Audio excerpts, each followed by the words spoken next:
Tell me something. Have you ever looked at someone you once loved and felt nothing?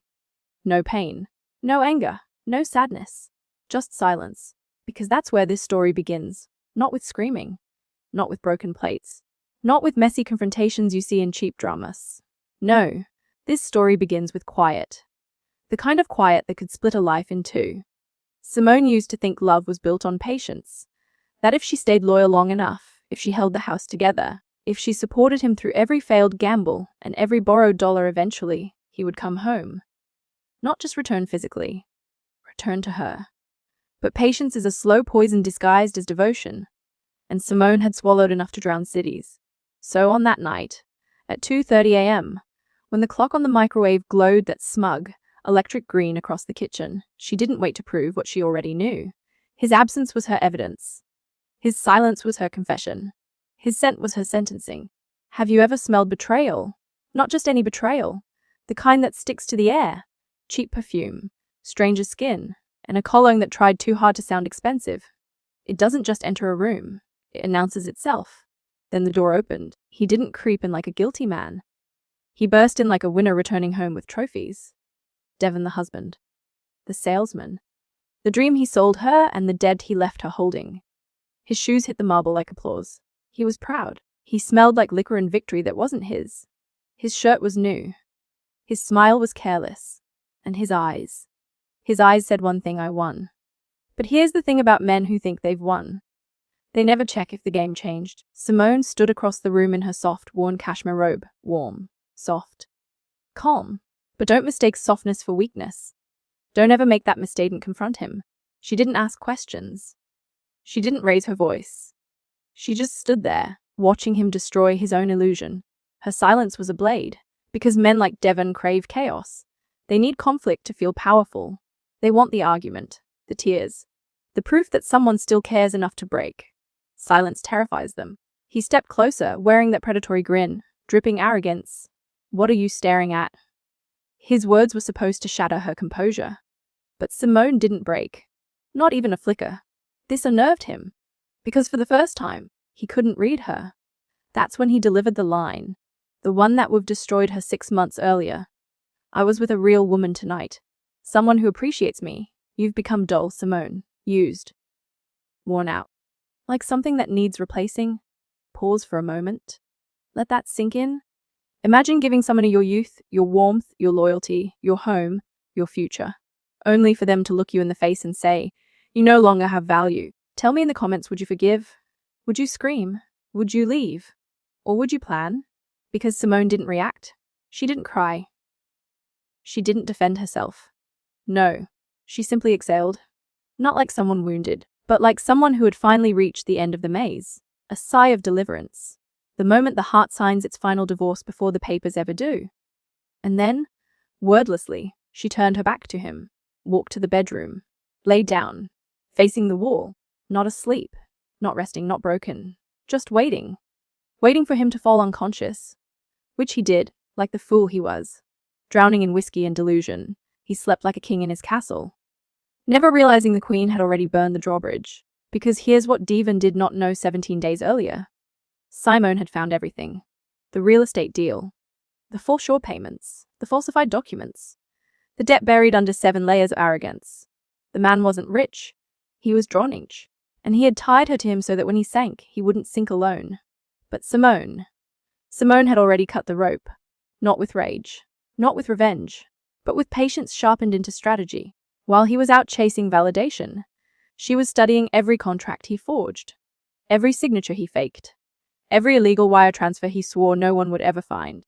The same quiet he mistook for weakness was actually the silence of a woman loading the final bullet. And tonight was the final night they would ever share a bed. Because while Devon slept, mouth open, snoring like a broken engine, reeking of alcohol and someone else's perfume, Simone was wide awake, her eyes open, her mind still, her heart done. She stared into the darkness, not afraid, not uncertain, but ready. I'm not waiting for the storm to pass, she thought. I am the storm. And the storm would begin at sunrise. Morning arrived slowly, not with sunlight but with the dull, grey glow that creeps through high-rise windows like a warning. Devon was still asleep. Spread across the bed, one arm dangling uselessly. his breath thick with last night's poison. He thought he had won. He thought the marriage was his territory, his possession, his stage, his trophy case. Simone knew better. Because trophies don't watch. Trophies don't take notes. Trophies don't wait, but she had. For 17 days, she had moved like a ghost inside her own home, silent enough for him to forget she existed, present enough to learn everything. There are two kinds of betrayal, the kind that breaks you instantly, and the kind that rebuilds you into someone unrecognizable. Simone had become the second. She slid out of bed without disturbing the mattress once. She didn't glance at him. She didn't have to. She already knew exactly who he was. Instead, she went to the kitchen, not to make coffee, not for him anyway. This was a ritual. Boiling water, porcelain mug, the slow, deliberate steering, the quiet before the move. Her hands didn't shake. Her chest didn't tighten. Her heart didn't hurt. When the love dies before the relationship ends, grief expires early. And grief was gone. Devon stumbled into the kitchen exactly 37 minutes later. Hair messy. Tie still around his neck from the night before. Ego intact. He didn't apologize. He didn't greet her. He didn't even look at her. He poured himself the last of the coffee she bought, with the money she earned, in the kitchen she paid for, in the condo she financially secured. And then he had the audacity to say, "I'll need you to handle the payment that's due tomorrow. I've got bigger things to worry about." Simone didn't blink. She just said, softly, "Of course." He smirked, completely certain of his kingdom. The kind of confidence that doesn't come from power, but from never having been challenged. That was the last morning he would ever know peace. Let me ask you something. Have you ever seen someone get destroyed without a single scream? No violence, no public meltdown, no soap opera theatrics, just strategy. Because real revenge doesn't look like chaos. Real revenge looks like records, documents, signatures, taxes, transfers ownership. Devon thought she was trapped by the mortgage. He truly believed that paper bound her. But Simone had already found the second mortgage he took out without telling her.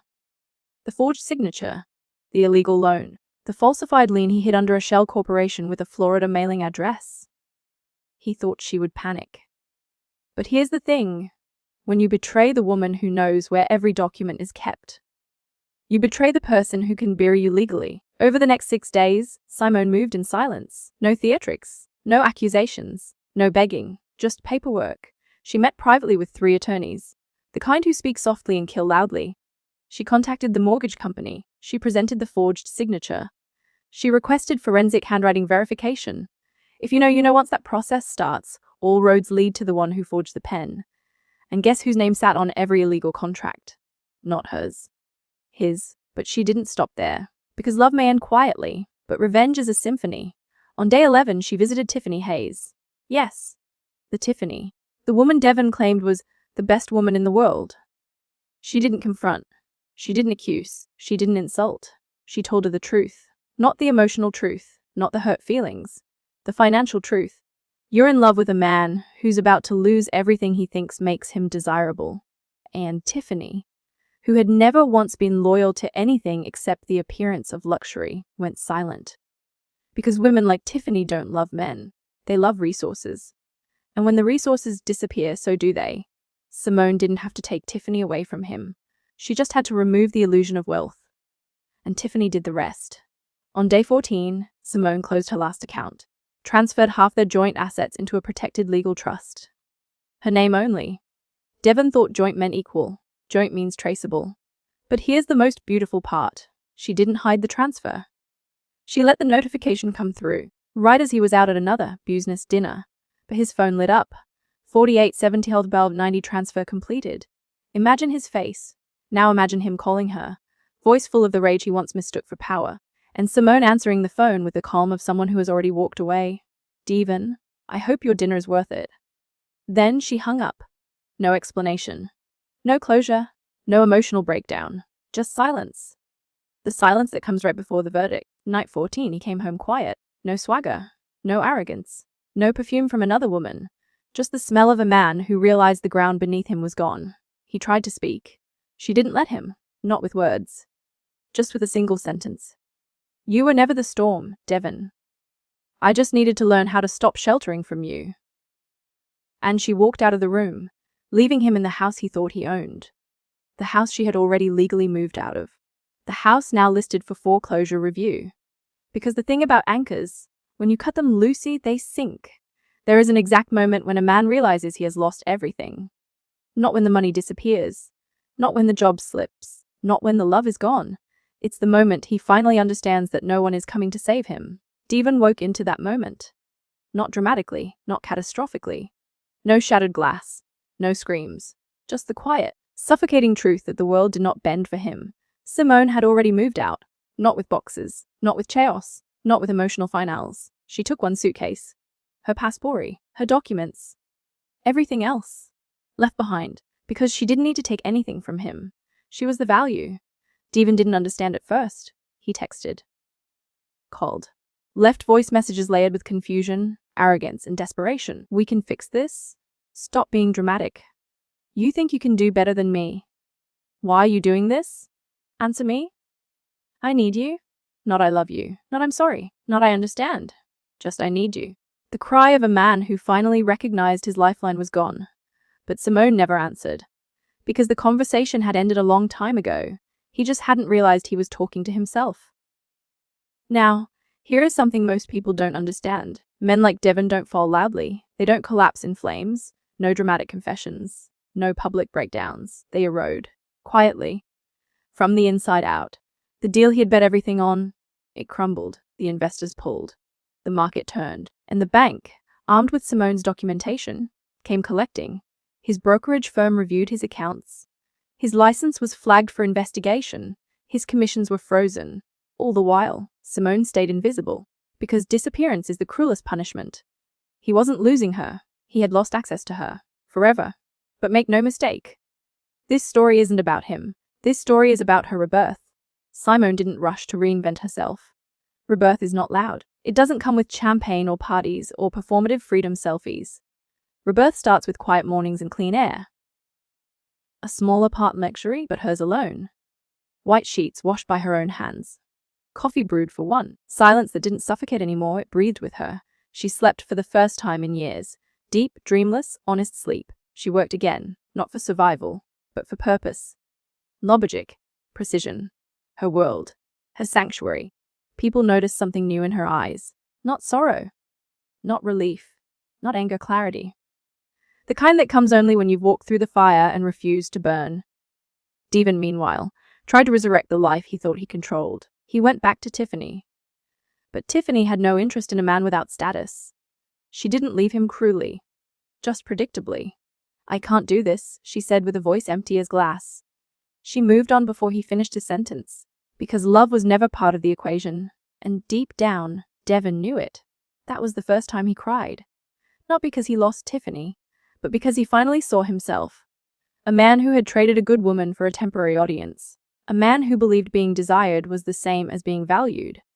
A man who thought success was measured in watch brands and dinner reservations.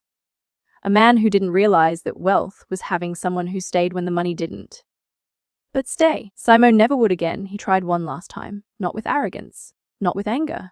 But with something nearly human. He found her. In a quiet cafe near her new building. Alone. Reading. Coffee placed gently beside her hand. He sat down. No greeting. No excuse. Just silence. For a moment, they were simply two people who once shared a life. Then he whispered, I thought you would fight for me. Simone didn't look at him. She didn't soft him. She didn't pity him. She simply said, I did. For years. You just never noticed. And she stood. She left her coffee behind. Not unfinished. Just no longer needed. She walked out of the cafe and into her new life. Not reborn, reclaimed. And Devon? He didn't chase her. Because for the first time in his life, he understood there was nothing to chase. There was no love to win back. No forgiveness to negotiate. No home waiting to be restored. The story was over. Not with a bang. But with a closing door and a woman who learned to save herself instead of the man who never tried.